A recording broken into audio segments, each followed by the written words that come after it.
All right, good morning, everyone. Good morning. I'm a bit of a mosier, so I'll probably mosey back and forth as I'm talking. And as Anthony framed it, I'll be talking to you about about change, and specifically for me, how change has been brought about, how the Lord's brought about change in my life when it comes to relationships with other men and within small groups. So that'll be the avenue that I'm going to talk to you about. I was telling someone earlier, I'm a athletic. I like to think of myself as an athletic guy. I enjoy sports, so I'm always started off. I'm gonna start off with a sport. So in high school, I ran track and cross country, and so I'm one of those people that like to run long distances. So I might have lost some of you already, but. In the world of track and the world of long distances, there's really like two different types of runners. All right, you've got the runner that likes to get out in front of everybody and set the pace and make everybody kind of succeed to whatever pace that they're running. Okay, and then you have that runner that kind of sits back within the pack, maybe on the back shoulder, and draft off of that front runner throughout most of the race. And then tries to make an attempt at the very end of the race to win.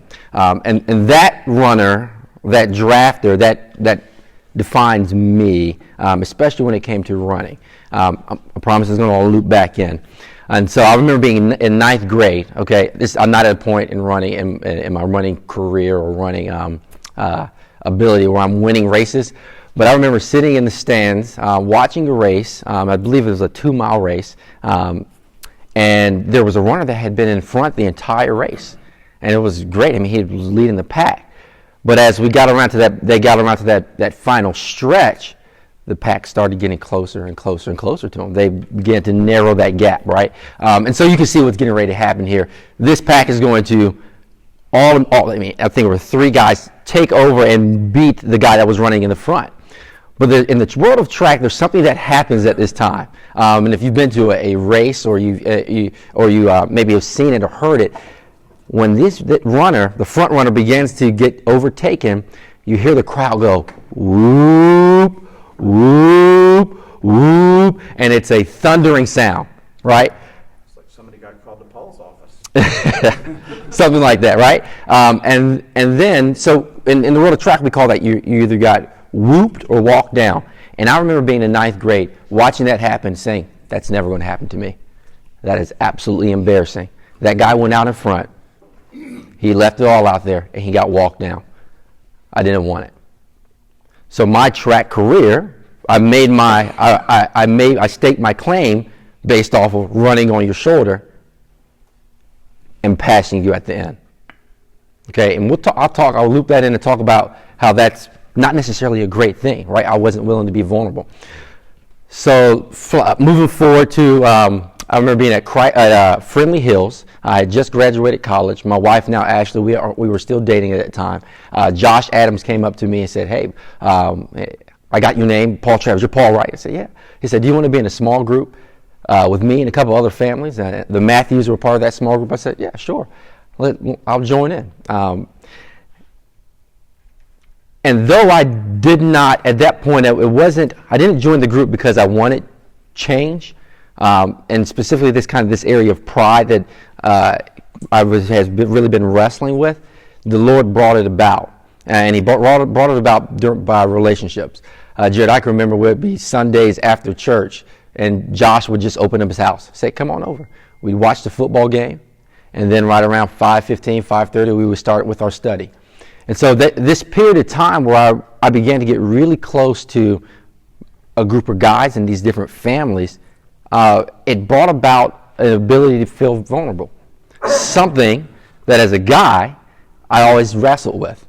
I remember being young. My dad's a barber. I'm the second of 6 kids.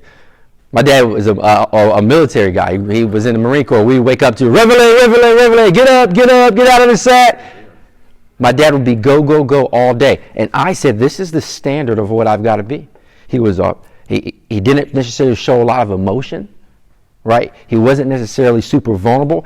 And as a guy, I'm thinking, hey, this is what, I got to kind of be emotionless. I got to kind of keep that close to me. I got to play my cards, keep my cards close. And through this relationship with these guys in this small group, that began to unravel. It began to change. Not necessarily something I was seeking, but it was a result of the Lord moving. And so we would do things in the small group, like we would break up guys and girls. And then the guys, we would get together and we would talk.